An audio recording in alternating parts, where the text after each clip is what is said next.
Thank you. Please be seated. Prefect joke of the day is, what did the bio test say to Mr. Pinar? Marcus.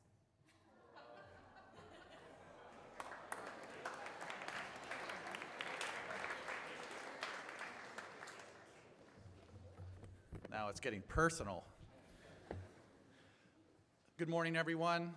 One more day. We begin with hymn number 3, the Duxbury hymn, I Vow to Thee, My Country. Please stand.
Thank you. Please be seated.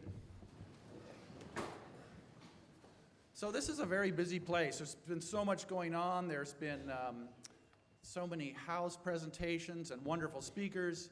And so it's just nice for me to get a chance to actually have a few minutes to speak to you. Yes, Mrs. McLeod.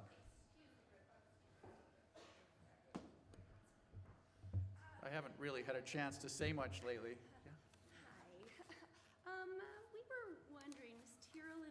Sorry for interrupting.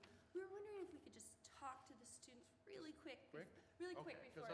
No, like, we're sorry. It will be really quick. It's just us, and then you can get back to your latest story about Peekaboo. Okay. So, good morning, everybody. Headmaster.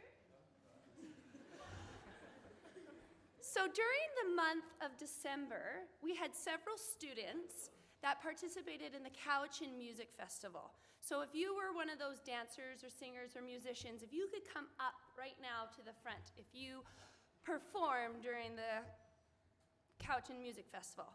For those of you that don't know, the festival is basically a brutal competition for the performing arts. You can perform, you can compete individually or as a group, and there are different sections. Like for music, you can play the piano or violin or be in a band. For voice, you can do a classical solo or an a cappella ensemble. For dance, there's categories of jazz, ballet, tap, hip-hop. There's even some Highland category. There are judges, we call adjudicators, whose job is to critique and rate the performers. The fact that these guys put themselves out there on stage is commendable in itself. I'm going to first talk about the dancers, my lovely dancers. I don't know if I have all of them up here, but I have Olivia and Victoria, Allie, Cameron, Paige, So they come to classes in the evening up at the studio through Bar None Dance Studio. Now the girls, or the other dancers that these girls compete against, are often training 6 to 12 hours per week. Some of them are even homeschooled, so they can attend a day program at their dance studio. So these girls have worked very hard, and I'm very proud of the accomplishments that they've made. We started off the week dedicated to dance with Victoria, who placed third for the contemporary solo that she choreographed. Then we had our jazz group place second, which included Cameron, Olivia, and Ali. As well, they placed second, as well as Olivia, who got second for her lyrical solo. Our senior contemporary, which included Paulina, Victoria, Olivia, and Ali, and the tappers, which are Amika, which I don't see, Amika, Barbara, who's somewhere in France right now, and Paige, they were awarded first place for their categories. At the end of the competition, the adjudicator picks their favorite dances to be highlighted and featured at the Highlights concert. There are over 100 dances, and there's probably about 15 to 20 that are selected. I'm very pleased to announce that our senior jazz and our senior tap were invited to perform at this very special show. If you could help me congratulate our Shawnigan dancers.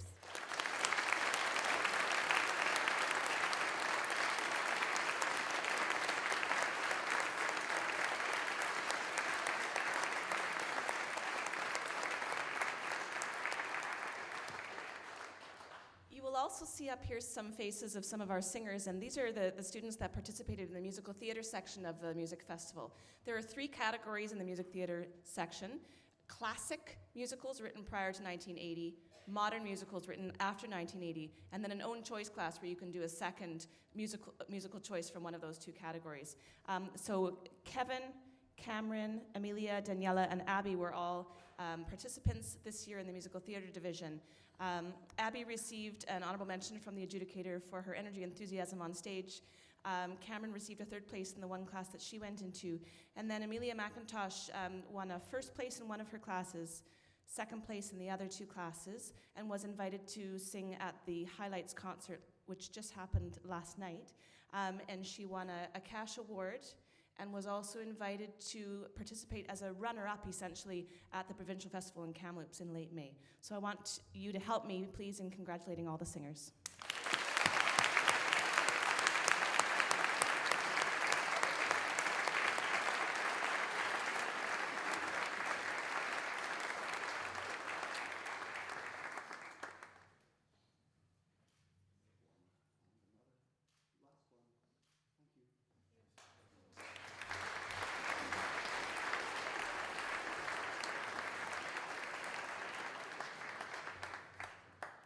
Thank you all. That certainly was worth being interrupted for. That was wonderful.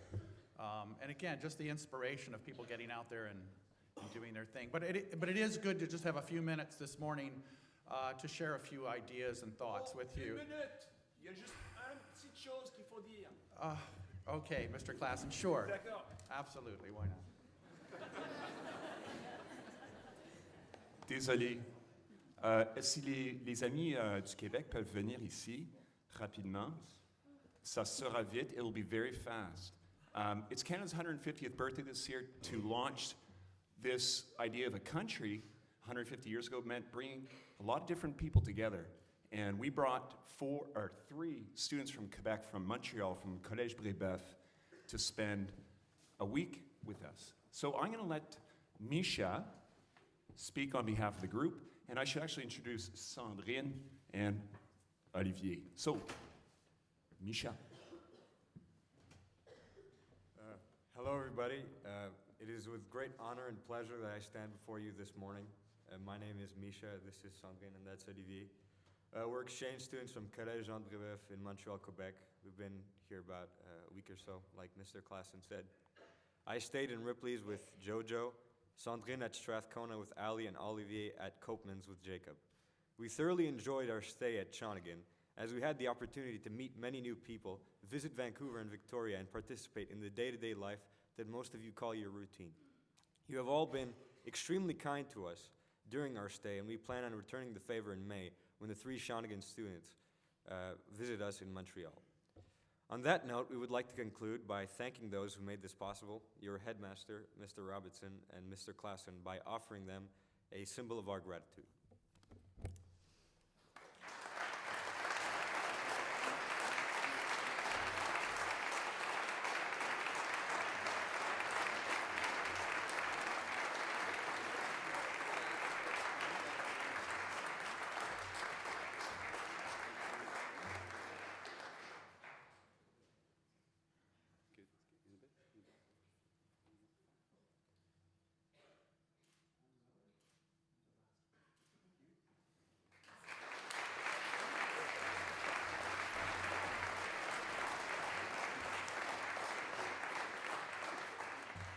What can I say? I mean, that was lovely. Thank you so much. Yeah, I do love to share the podium, but I am just looking forward to just a few minutes to talk about a couple of ideas that I have. Actually, what I wanted to talk about this morning. Yeah? Okay.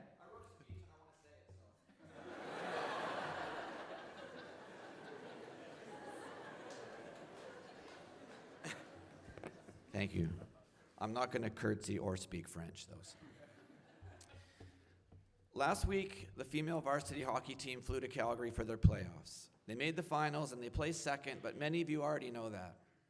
They were recognized before they left. They stood on the stairs of Marion Hall on Tuesday and said their thank yous. The season is over. The girls have moved on to their new sports, and there's nothing more to say. So what am I doing here, apart from interrupting the Rev so rudely? What I want to share with everyone is something incredible that I saw happen during the course of the hockey season. The word incredible is commonly used to describe something that is amazing. In its most literal definition, though, it means not credible, hard to believe, or even not possible. So on the latest assessment, when Mr. Monroe said to me, "Did you see Johnny's marks? They are incredible."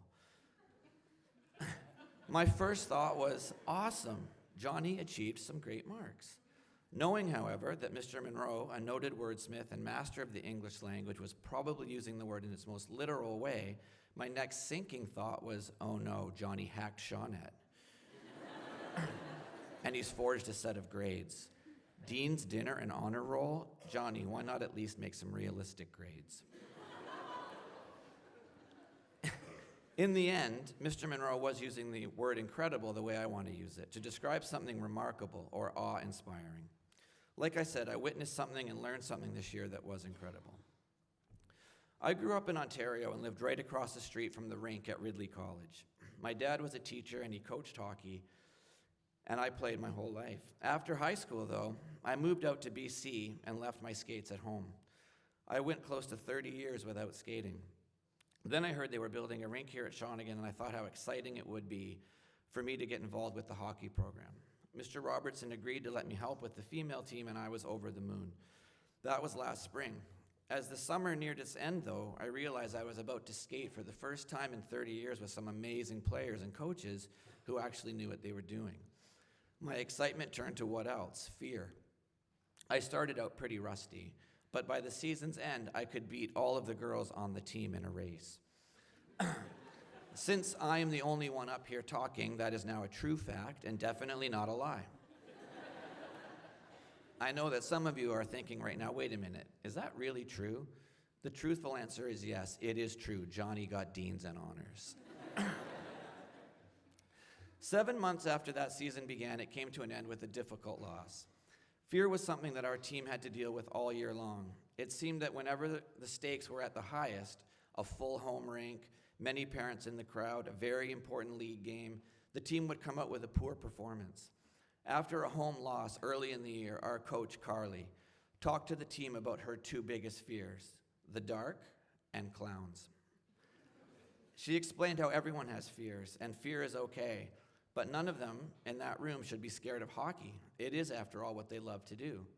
Her talk worked, and the girls started playing with courage. Last Sunday, after the final game had just ended, as I stood in the locker room, I recognized that I was surrounded by courage. While it's true that every girl on the team had to leave their friends, families, and their old schools behind, move to Shawnigan, and this was a brave thing to do, this was not the courage that I was talking about. It came from outside the locker room as well. Think for a minute of the girls' parents. If you want to talk courage, look no further than that group. Last spring, they all agreed to send their daughters away to a boarding school to further their education and to play hockey at a school that did not yet have a girls' hockey team. This team was blessed with many things, but supportive, courageous parents heads the list. Also on the list of fearless people is our coach's wife, Gemma. Gemma is from New Zealand and was pregnant at the time that she agreed to come here in order to support Carly's career and become a part of the Shawnigan community. Her only one request: I don't want to deliver my baby in a blizzard with no power. Needless to say, on December 10th, a blizzard occurred, causing a power outage. Charlie was born in the Duncan Hospital later that day and became part of the family that included 2 mothers, 19 sisters, 1 uncle, and Jillian Moore. I can tell you that there was something very special about this team, but it was challenging to pinpoint exactly what it was. After a lot of thought, I believed it was this courage that seemed to forge the tight bonds. So parents, students, coaches, families moved, overcame their fears, and made huge sacrifices in order to allow this experience to occur and for this team to come together. But couldn't this same thing be said about every person in the school? Didn't everyone in this chapel have a very first day at Shawnigan at one time? Didn't all of you and your families take great leaps of faith when you decided to come to a boarding school in the woods of Vancouver Island? Even the very first person who ever walked on this piece of land, before it was even a school, back when it was just a big forest, even that person, Mr. Robertson, had to overcome his fears. He then presumably made a fire and started building the chapel with his bare hands. So if everyone here did it, everyone here showed bravery by attempting to do Shawnigan, does that lessen the accomplishment? The fact is that every year at this school, there are countless examples of tight bonds, special teams, lessons learned, and fears defeated. Every team, every class, every house here is comprised of courageous young people trying to achieve something incredible. On the first day at this school, you all found your way to the correct room, sat with strangers you hoped you didn't do anything embarrassing. In their houses, you unpacked your things and made small talk with your roommates, while the returning students laughed and shared stories of their amazing summers. You wondered if you could do this. You wondered if you had made a huge mistake. But here you all are, still working towards your goals in March, still showing courage and doing your best to make it all happen. Will you reach your goals? Will you succeed, or will you consider your efforts a failure? Well, let me tell you this. If you are still here working away, still taking your shot, if you are overcoming your fears you might have and are attempting to do this, then you are already a success. There is no failure in falling short. There is only failure in giving up. If you have not yet given up, you are an incredible success. The proof is this year's girls' hockey team. This group never gave up. It was a hallmark of theirs. They never quit. Time and again, they would battle out of tight spots and work their way back into games.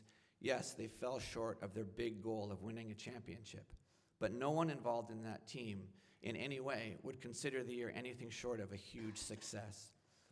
To Carly, Christy, all of the girls and their wonderfully supportive families, to Gemma and Charlie, thank you for letting me be a part of something truly special.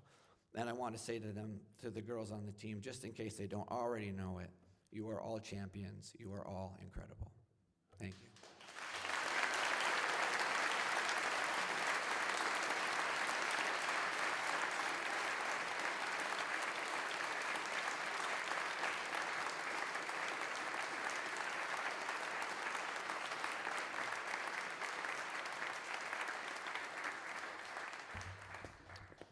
Thank you, Mr. Coy. It's always so great to hear from Mr. Coy.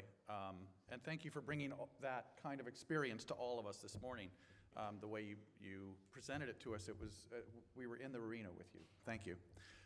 So I just want to, okay, is there anybody else that wants to say anything? Oh, Jade. Okay, go ahead.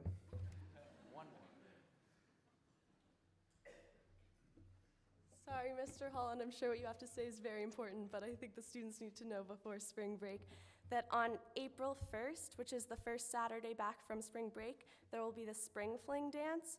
So it'll be pretty immediate once spring break ends, and over the break you can get anything that you'll need for it, like a dress or a suit. It's semi-formal, a little bit less formal than Snowfest, but still a similar dance. And tickets will be on sale in the commissary immediately after break, and there'll be more details then. Thank you.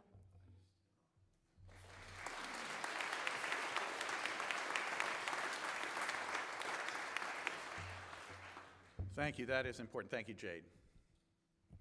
Anybody else? Ironically, of course, what I wanted to talk about this morning a little bit was the whole area of interruptions.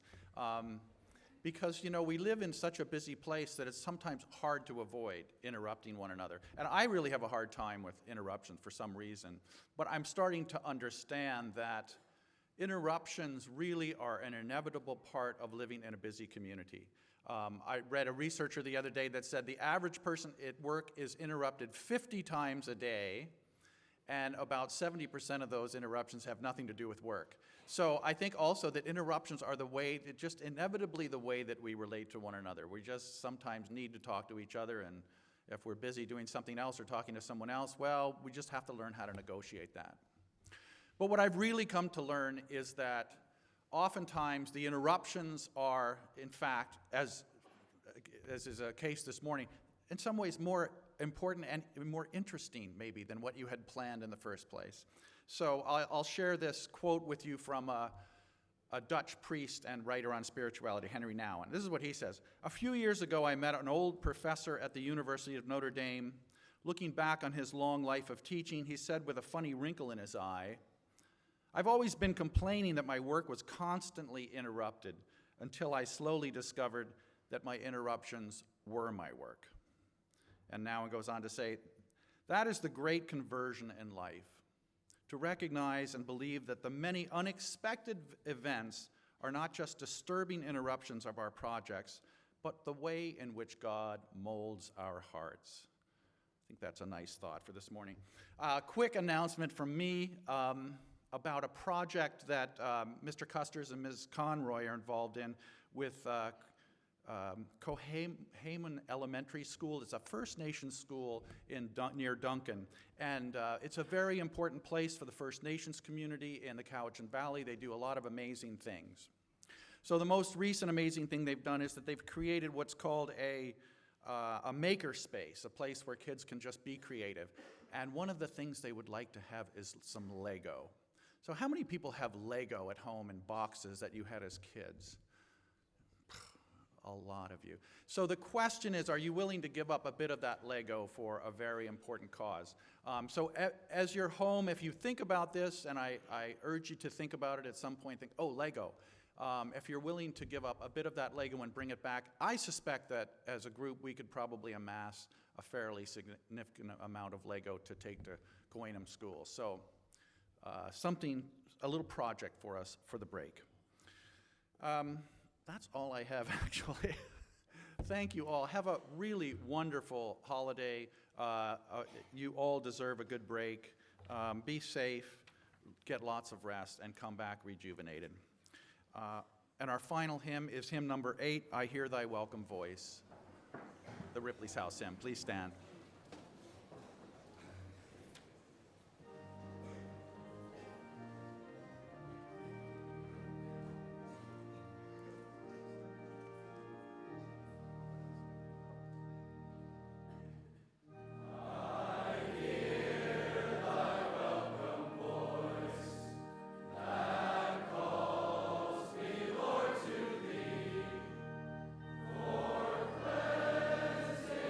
Thy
Thank you all. Thank you, all the interrupters, and all of you. Have a great day.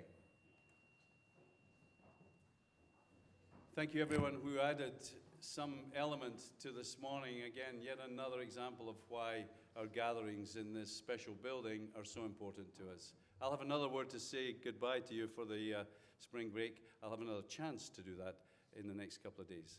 But have a great day, everyone. Thank you.